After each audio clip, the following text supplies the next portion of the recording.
UFC 301 has just taken place, and today I'm going to be breaking down all the fights that I predicted last week.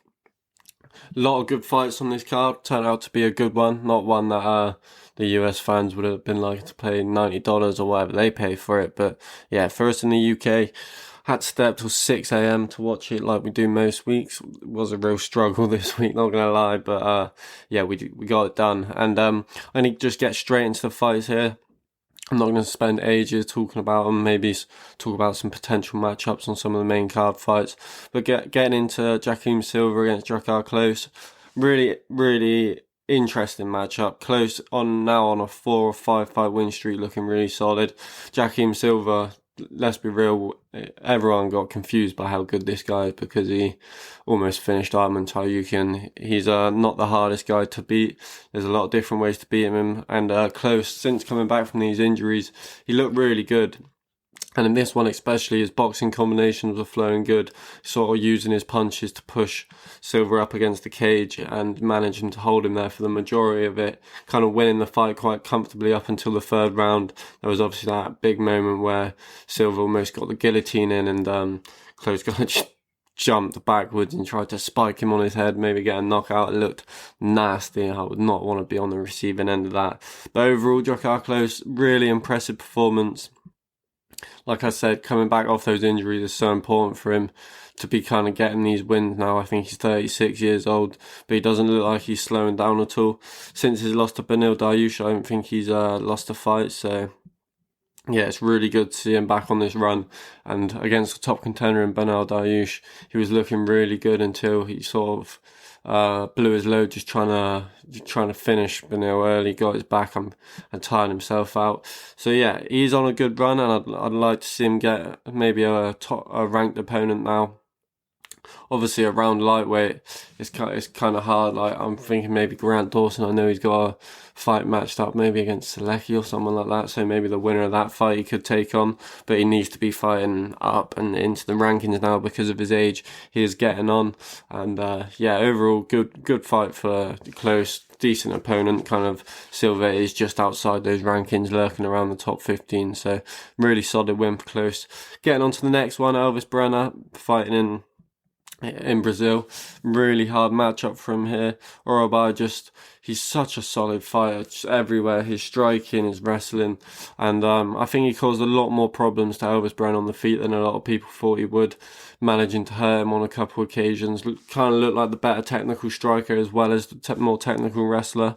Elvis Brenner did have a lot of good moments in this fight. He kind of reversing. I know that he would kind of go for those deep hooks around the body, and when he would get double legged, he'd kind of try and lift him over. That worked a couple of times, and he kind of slid out, butterfly escaped. And he did have some good moments. The third round taking the back, Orobai just having the point taken away, but not enough to sway the judges. And I think it would have been terrible if this fight was called in a draw like it almost was. Orobai in control for most of the fight, and yeah, Elvis Brenner just managing to get a couple moments in there. He is still a really solid fighter, but maybe some exposes in his game, like some holes in his game. I think if you can kind of push him against the fence and wrestle him, you need to do that for one round before he really loses the pop in his striking by the looks of it. Both of them getting really tired. In a 3-round fight, I think, obviously it's easy for me to say, but it's annoying when you see fighters get tired in a 3-round fight. The pace they were going at was insane, so I guess you can kind of cut them some slack for that. But yeah, Orobai's getting a ranked opponent now. Both these guys are probably ready for the top 15. Lightweight is so stacked right now. So yeah, it's maybe Elvis Brenner against Drakkar Klose could be a good matchup. I think Orobai deserves to be pushed into that top 15. So yeah, 2 fights kicking off the prelims were decent fights. Going into the Karolina Kowalkiewicz fight against Lucindo, pretty much I nailed this fight pretty much spot on. Lucindo was just able to take the outside and use her range, and just a lot more athletic and powerful.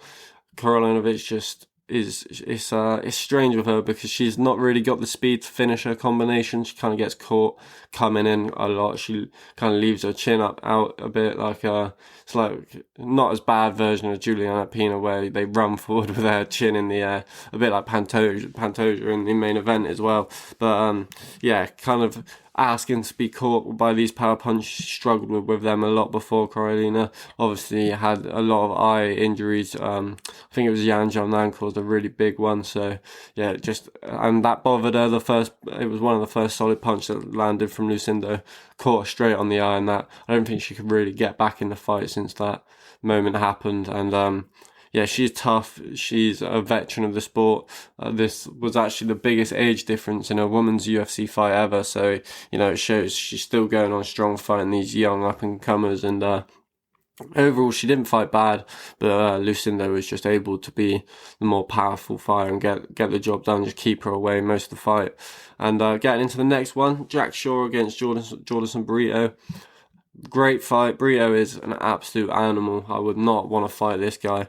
At featherweight, he could really storm into the rankings. Now, a lot of people surprised didn't get a ranked fight up until this one. But yeah, Jack Shaw, he said in an interview he's either being fed to the slaughter, or Brito's in way over his head. And yeah, it did show Brito was the way more powerful guy, the stronger guy, really just damaging with those leg kicks.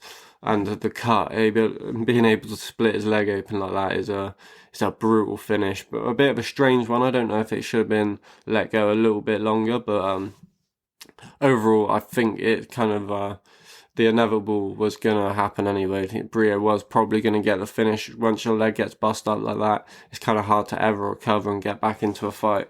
But I do think it probably should have been let go, just because, we've seen some crazy comebacks in this sport. And yeah, that could have been one of them, because Jack Shaw's so technical, so good everywhere, that he's not out of a fight like that. He was still in there defending takedowns, trying to land shots in the pocket, landing a couple good knees in the clinch, but not really able to find a way into the fight since it started. And the ref stopped the fight for the doctor to look at it, and there was just feel that it was about to get stopped, and then the doctor comes in and starts fingering the hole in his leg, which is just crazy. I don't know, I'm no doctor, but I feel like you shouldn't do that. He was poking around. I think maybe he thought there was a bone sticking out or something, but it came out that no, there's no break in the leg, so I do think it should have been let go. But I to be honest, I don't like Jack Shaw at featherweight. I think that's his second fight at featherweight now. He fought Emma Carney in his debut, and although he did get the finish in the second round, he had a real dodgy first round. I'm pretty sure he got held down for a lot of it, and I just think he doesn't look great physically. I know bantamweight, he spoke about being a terrible weight cut, and I'm not an advocate for these fighters cutting loads of weight, but it's a tough one with him, because at bantamweight I think he does well against a lot of guys. I think he matches up against people like Chio well, Dominic Cruz in those rankings as well. And yeah, he was a big bantamweight, big strong guy, being able to dominate a lot of people in grappling and look like a really solid striker. But at featherweight, I'm just not sure how far he's going to be able to get. It's a bit like Nathaniel Wood. I think the same about him as well. It seems like every fight he's in, there's like a big power difference. So yeah, I think Jack Shaw, if he doesn't want to go back down to bantamweight, obviously he should do what he wants with his career, but I would not be mad if I saw he was going back down, because I think that's the way he could go further in the UFC. Getting on to the main card. The main card for me was actually a really good watch, and Michel Pereira starting off, he's just on an absolute tear at the moment. Since he moved to middleweight, I think he's 3-0 or 4-0. And he's just been finishing guys with no problem. The submission game is on point, showing he is the true Brazilian, just submission, the kickboxing, he's just nasty. He's got one of the nastiest teep kicks in the UFC. That front kick to the body seems to hurt everyone with it in his fight. Beating Petrosky, and then obviously the fight cancelled against Barry Alt, and then beating Sejcik and Neil Pateri as well, on an absolute tear middleweight. And it's about time this guy gets big ranked fight, because I think he's on an 8-fight win streak in the UFC, which is just crazy. His last loss, obviously that weird DQ loss to Diego Sanchez. That's his first loss since his debut in the UFC, which was, no, not his debut, I think it was his second fight against Connolly, that Canadian guy. I don't know where he went after that, but yeah, Michel Pereira on an absolute tear, and I want to see him get a big ranked fight at middleweight. The dream matchup for him is Shara Bullet. I think that striking matchup would just be insane, and yeah, the sort of exchanges they could have would be so crazy to watch. I do give Pereira just the edge, maybe if he could grapple in that fight as well, but that's a great matchup, and I'll be excited to see that one in the future. Going on to the next one. The one that messed my bet up completely, which annoyed me a bit. I would have been 150 quid up if Victor Petrino had any fight IQ. But, Anthony Smith, I was really happy to see him get back in the win column. Overall, I was just happy for Anthony Smith, though. It was a bit frustrating, like I said, but him being able to get back in the win column against a young, undefeated fighter like Victor Petrino, and kind of gave him to him on a platter, but, he's such an experienced veteran that he was just able to snap that up so quickly. The guillotine was locked in so tight. There's not a lot I can really speak on this, but I'm just happy for Anthony Smith because it gets people off his back for a little bit. It might get him another big fight. Alex Pereira is always talking about him for some reason, so you never know if somehow he could win another fight and just slip into that title picture. So, yeah, overall, Anthony Smith, great win for his career. Probably one of the bigger wins in his career just because of the point he's at. And, maybe on paper he can finally prove he's one of the best fighters in the world, like he has been saying for a long time. And the next one, the one I'm most excited for, Jose Aldo against Jonathan Martinez, is the one that had me on the edge of my seat from the most of the night. I was really struggling. It was probably about 4 a.m. here, and yeah, this just really helped to pump me back up. Jose Aldo putting in a vintage performance, really mixing in the body shots well. One of the best just all-round defensive fighters when you talk about leg checking, takedown defense. So many different weapons that defensively he can use. So good at checking leg kicks, and we saw Jonathan Martinez not having any success in that, and he's been able to really damage a lot of people with those leg kicks. And Jose Aldo just putting on a vintage Aldo performance. Like I said, marching forward, he managed to hurt him a couple of times, and I like when he did hurt him, he mixed in the takedowns as well. It's just showing sort of what got him through this fight is mainly his fight IQ, his experience. Jonathan Martinez can really get anything off, and that's just because Jose Aldo was just such a veteran in there. So overall, just happy to see Aldo back. I don't know if he's going to stay around. I don't know if he's going to go to boxing. I know he's talked about wanting to fight on the Jake Paul Mike Tyson undercard. And, I'd rather he stick around in the UFC, but that's not where the money's at for him. And I know there was talks of a Floyd Mayweather fight not that long ago, so maybe he could get back into the negotiations with that. He's mentioned Manny Pacquiao a few times, so there could be a few big boxing matches for him. We see Floyd Mayweather boxing bloody Logan Paul and KSI's brother, so overall, he's not going to fucking bat an eyelid at boxing Jose Aldo. Jose Aldo's a legend in the sport. I would like to see him get, a few people have been saying jump the line and just give him a title shot, which I wouldn't be mad at, but Merab's the rightful contender. He beat Jose Aldo in his last fight, so I don't think that's going to happen. But I'd love to see him against a top fight contender. I know he's just been Umar's just been announced against Corey Sandhagen.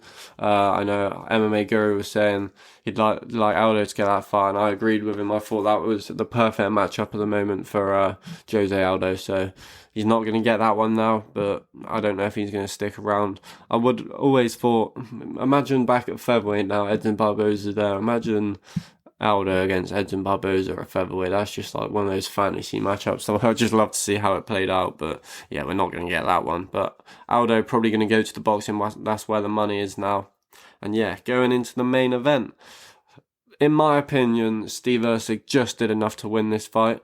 Pantoja obviously getting a lot of vital takedowns in a lot of the rounds. But Erceg was just able to do way more damage from the start of the fight, slicing him open with elbows, sort of doing them more on the feet, where Pantoja was just running forward, getting caught with these big sort of counter shots while Steve Erceg was on the exit. And in my opinion, that just did enough. I gave Pantoja the first round And I think I gave just Edge in the third, and I gave Usyk the second, fourth, and fifth.